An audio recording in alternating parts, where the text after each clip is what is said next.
This is Professor Tim Scales with Indiana University East. And today I've got joining me Brody McKinney, and he's a part of the podcast team.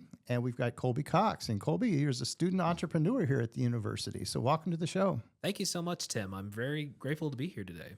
Well, we're excited to have you here because I think this is an opportunity for myself and for Brody and for our listeners to get to know about you as a student entrepreneur. And oftentimes people don't really understand or think about themselves as an entrepreneur, but so many of the things that you're involved in, that you're doing, represents those entrepreneurial skills that you have. And you are very much a student entrepreneur. It's been great to have you here. How long have you been with the university? So I started as a student in fall of 2021, so around August, but I've actually been an intern for WCTV, which is down in the basement of Hayes, since September of 2020. So really, come September, you could say about 5 years I've been involved with the university in some capacity. Sure. And I think one thing that I've got to share, I would be remiss not to, is that, well, you've had 5 years with WCTV. That's 5 of the 20 years of my television show, because you've been editing my TV show for those years. Yeah, 1/4, if I'm doing my mental math correctly. And you are. And so that's been a huge part of my show as well. And the success of my show comes a lot from that editing process. So thank you. Thank you very much. So we're going to go ahead and get to know you as a student entrepreneur. We now know when you joined the university. We know when you came to the TV station. What we need to find out is what that credential is that makes you a student entrepreneur. I'm going to say that it's the editing side. It's the involvement side that you have with the TV, because that's where you're also taking your career. And so it's what you're doing with audio, video, and all of that mix, okay? Is that fair to say? I would say that's fair to say, absolutely. Because just on the technical side, like editing and working in video production of itself is a business. And not even just working for the TV station. I've done freelance work on my own outside of that. So I've done commercials for Retro Jake's video game store. I've done some commercials for a clothing store that my mom used to frequent. So definitely a lot of experience in the actual like traditional, what people traditionally think of when they think of entrepreneurship. But as you've pointed out in the entrepreneurship class that I've taken with you, a lot of people don't tend to think of themselves as entrepreneurs because they're often not actually running a business, like in the traditional sense. But entrepreneurship is not limited to running an actual brick and mortar store or an online shop. It is, as you've pointed out in our class, it is finding an opportunity and capitalizing on that. You don't necessarily have to run a business. You don't necessarily have to do that in the traditional sense. But if you're seeing an opportunity in any given market, and you're finding a way to expand upon that, solve that opportunity or problem, it's entrepreneurship. It is. And you're freelance. And a freelance is entrepreneurial. And no matter what that is. So, Brody, join in. Have you some questions for Colby? Yeah, so I know you're like involved a lot on campus and outside of campus. Like, how do you just balance that like schedule that you have? Because I know it's a lot. So it is a lot, absolutely. My motto is I like to keep myself busy.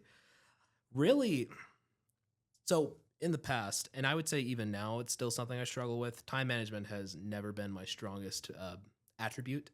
So I would often put things off the last minute and be crying and stressing out about things. But when you get involved to a bunch of different things that you care about, that's the key. Because it's one thing to get involved with things just to stick it on your resume or just to say, ooh, look, I did this. The things that I'm involved with, this TV station, student government, admissions here at IU East, these are things I'm genuinely passionate about. And they're things I want to do. Like, I really have a desire to do these things. So you kind of are forced to learn how to manage your time more effectively, not put your homework off to the last minute, because it's very tempting to want to work on your brochure you're making for SGA, because that's what you want to do. But you know that essay's got to be done before that. So it's just time management is a skill that requires discipline and time to learn. But oftentimes, like I said, when you're getting involved in things that you're passionate about, it kind of forces your hand a little bit, because in order to be able to balance those things and do those things, you have to learn time management. So that's kind of how I've learned over the years. I've kind of just adopted the mantra, well, I don't want to give this particular thing up. And if I don't want that to happen, then got to manage things better. Yeah. So going back to like your side of like the business and like with media and all that stuff, like what do you think your future is with media and development and all that stuff? Well, kind of the more concrete answer is I'm fortunate enough to have been accepted into the media school down at IU Bloomington for their graduate program. I'll be pursuing a degree in media management. So I'm very excited about that. I've had a chance to connect with people down in the media school. They're wonderful. They have they have resources out the wazoo. So I'll have no shortage of great experience and building real tangible skills that help me in my career. So post the media school, I'm hoping to take that media management degree and come back into media in some capacity, working at a station or other media company, hopefully working my way up to a producer's position. And building that experience, it'll bring me into my eventual goal of coming back into higher education and teaching classes about media. Because my time in IU East has really opened a door for me in a passion I didn't even know I had, which is higher education, mentoring people.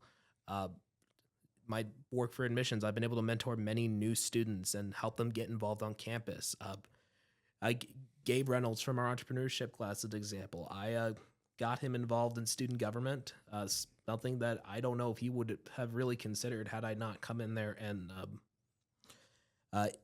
influenced him, so to speak. And I don't say that to pat myself on the back or say like I did a great thing. I say that because, like I said, it's a passion I didn't know I had, and I really want to take these two things that I love, media and higher education, and converge them into my life. That's great. It's great that you have the goals, you got the passion, and let's see where it takes you, because you could actually put the two together as well. Mm-hmm. You could become a producer, you could be running a station, whatever it might be. You might be able to do some adjunct teaching for us as well. That's kind of the dream, man, because I know a problem that's kind of plaguing colleges right now is we're getting people with the doctorates who they know the stuff, but they don't have that practical work experience to be able to like give better insight to these students who are trying to go into the field. I mean, I know there are plenty of media professors who like have the degrees, but they've never worked in a TV station or not worked in one for very long. Mm-hmm. They've not had extensive experience as a freelance editor. So when they come into class, they're essentially just reading off a PowerPoint, which there's nothing inherently wrong with that, but having that experience and being able to tell students about that, that really helps the lessons stick better. And that's kind of what I'm hoping to do as a professor myself. I mean, to give an example real quick, one of the best classes I have ever taken here at IU East was a public relations writing class I took last year, end of my junior year. It was with Dr. Kelly McBride. She was an adjunct professor here, and she has like decades of experience working for PR. She worked for Pennsylvania state government. She worked for the White House a little bit. She knows her stuff. And because of that, she was able to provide me with insights about how public relations and how managing the image of a certain organization really works practically. And I consider it the class that I have gotten the most out of. Because don't get me wrong, I've had a great experience with all my classes, but I consider that class to be the most impactful for me and kind of changing the trajectory of my career and really getting me to learn the different material. Sure. And I think what you're really looking at is a practitioner approach, okay? Mm-hmm. And there's absolutely nothing wrong with being a practitioner. A practitioner is one who actually practices and does research and puts it all together, okay? So they apply what they know, they apply what they learn, and it makes for a great experience. So I want to get back to your hours for just a moment because you're not an 8 to 5 person. So let's talk about a typical day, typical week for Colby Cox. How many hours do you think you're putting in? With everything? Oh, wow. That is, I didn't know I'd be on an episode of In Your Business today. That's an In Your Business staple, that question. So I think it really depends. Because, at the station, sometimes there's a lot going on, sometimes there's not. I mean, sometimes we got weeks where there's government meeting after government meeting, and then there's a community event on top of that. So it's really all hands on deck. And then there's weeks like this one where there's hardly anything going on. So with the station, I'd say I'm putting in an average of around 5 to 10 hours with the station per week. And with my other obligations, student government, admissions, probably be a shorter list to tell you the things I'm not involved with. I'd say that probably packs on an additional 5 to 10 hours. So probably around 20, let's call it 20, 25 hours per week about that, which doesn't sound like a lot, but a lot of the work can be very intense. And like I said, it fluctuates depending on the week. Some weeks are busier than others. Well, and I think you're probably underestimating how many hours you're really putting in. Okay? I would agree. You kind of caught me off guard with that question, so I would say that's probably true. So I think you're underestimating that. But I think the other thing is so many times those times that we're talking about are limited time. Mm-hmm. So, maybe the things on campus are from 11 to 2. And unfortunately, Yes. that means that it's 100% of that time between 11 and 2. Mm-hmm. And then you got to put everything else in between, earlier, that type thing. So you might be really busy on campus with an SGA event at 11 and then be doing a government meeting tonight at 7. No, yes, that's a great point you raised, because there are a lot of days where it's just back-to-back events. There's countless examples. I can't think of another one, but I know there's been examples, like you said, where I've had an SGA event that went from 11 to 2, and then right after that I had a meeting with external affairs to go to, and then after that I had to go film a Board of Public Works meeting, and then after that there's some kind of dinner or something like that. So the days can get very occupied. Well, and I know they can, because I can also tell you that you and I have worked on several things together. And I know, for instance, we're still waiting to hear if we get accepted for a publication.